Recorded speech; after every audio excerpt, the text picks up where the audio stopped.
আমরা বই পড়ি বা বিভিন্ন দিবসকে অন্তর্ভুক্ত করি। বই আসলে কতটা মানুষকে মনুষ্যত্ব, মানবিক এবং মানুষ হিসেবে গড়ে তুলেছে।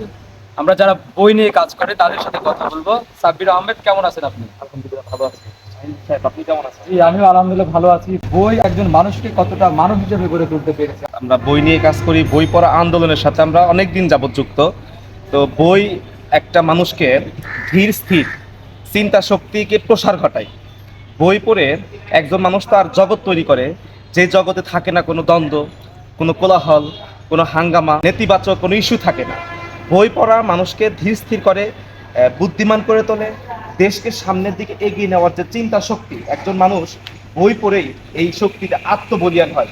আজকে বিশ্ব বই দিবসে আমার বই পড়া আন্দোলনের কর্মী হিসেবে সবার প্রতি আমার আহ্বান, আপনারা বই পড়ুন। আমরা বই পড়ি, মানুষ হতে চাই, দেশকে গড়তে চাই, রাষ্ট্রকে সাজাতে চাই। তো সুশিক্ষার মধ্যে আসলে কেন এত নৈতিক অবমূল্যায়ন, কেন এত নৈতিক অবক্ষয়?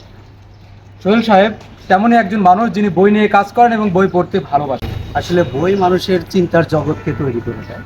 হ্যাঁ, সৃজনশীল মানুষ হতে শিক্ষা দেয়। কিন্তু কেন আসলে সমাজের এই অবক্ষয়? আপনার মূল প্রশ্নটা তো এটা। আমার মনে হয় প্রচলিত শিক্ষা ব্যবস্থার আমূল পরিবর্তন দরকার। এই প্রচলিত শিক্ষা ব্যবস্থায় আসলে আমরা আসলে কি বলে সমাজের এলিট শ্রেণীর কেরানি তৈরি করছি, সিনিয়র কেরানি, মুখ্য কেরানি, হ্যাঁ, এই ধরনের কেরানি তৈরি করছি, যারা আসলে এসি রুমে বসে, হ্যাঁ, আরামে এসে আসলে মোবাইল টিপে বা তাদের আলাদা জগৎ নিয়ে ভাবে, কিন্তু মানুষ নিয়ে ভাবে না। তো এই জন্য আমাদের প্রচলিত শিক্ষা ব্যবস্থাকে আমূল পরিবর্তন করতে হবে। সাথে আমাদের যে সাংস্কৃতিক চর্চা, এটা বৃদ্ধি করতে হবে। এবং মূল যে ফোকাস, সেটা হচ্ছে পারিবারিক শিক্ষা। পারিবারিক শিক্ষা, নৈতিক শিক্ষা, মূল্যবোধ এবং ধর্মীয় মূল্যবোধ। এই জিনিসটা ছাড়া শুধু যদি বই পড়ি তাহলে আমাদের আদৌ কোনো পরিবর্তন। যারা বই পড়তে ভালোবাসে এবং যারা অনীহা রয়েছে তাদের প্রতি আপনার কি আহ্বান রয়েছে? আমার আহ্বান হচ্ছে, বই অবশ্যই পড়তে হবে এবং অবশ্যই বই পড়তে হবে। এবং আপনি বেছে বেছে ভালো ভালো বইগুলো পড়ুন। আপনার বয়স, রুচি এবং আপনার চিন্তার সমপর্যায়ের বইগুলো পড়ুন। তাহলে আপনার মধ্যে একটা ইতিবাচক পরিবর্তন আসবে। দেশ ও জাতিতে আপনি কিছু অবদান রাখতে পারবেন।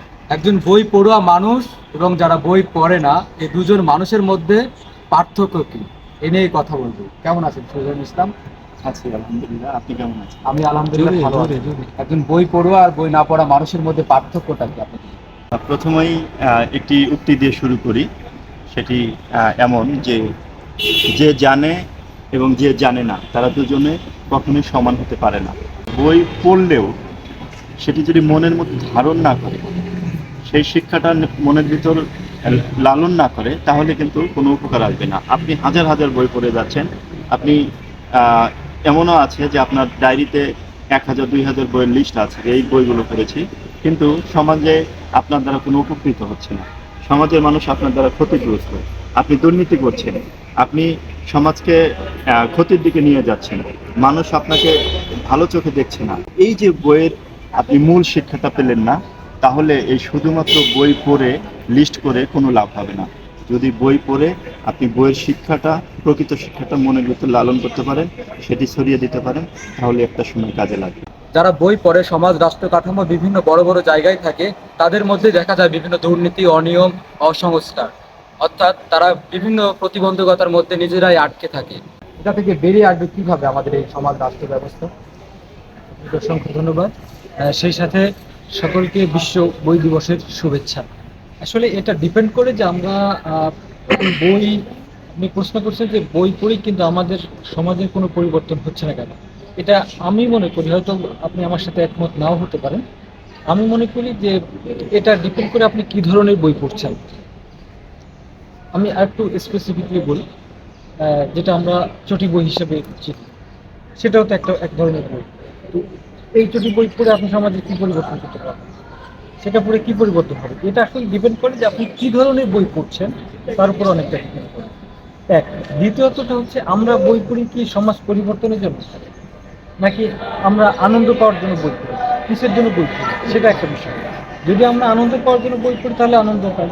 নৈতিক প্রভাব পরিবর্তনের জন্য সাধারণ বইয়ের মধ্যেও অবশ্যই নৈতিকতা ঢুকানো যায় বা সে কোনো বই আছে, কিন্তু সেই সাথে সাথে ধর্মীয় মূল্যবোধটা যদি সেই সাধারণ বইয়ের সাথে কম্বিনেশন করা যায়, অ্যাড করা যায়, সেটা তার মাথায় যেতে হবে। আপনি সায়েন্স ফিকশন করেন, তখন কি আপনার মাথায় সায়েন্স ফিকশন নিয়ে খেলবে, আপনার বিভিন্ন প্রজেক্ট আপনি বানাবেন, কীভাবে একটা নতুন প্রজেক্ট সফল করা যায় সেটা নিয়ে চিন্তা করবেন।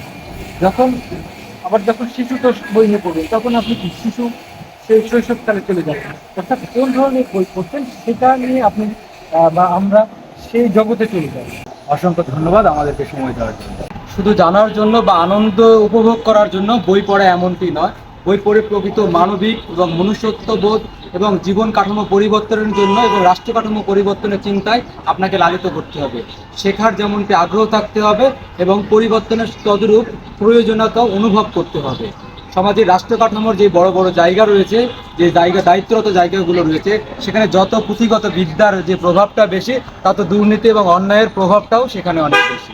কবে হবে এই পরিবর্তিত সমাজ, এটি যেন আমাদের দেখার প্রত্যাশা। ধন্যবাদ।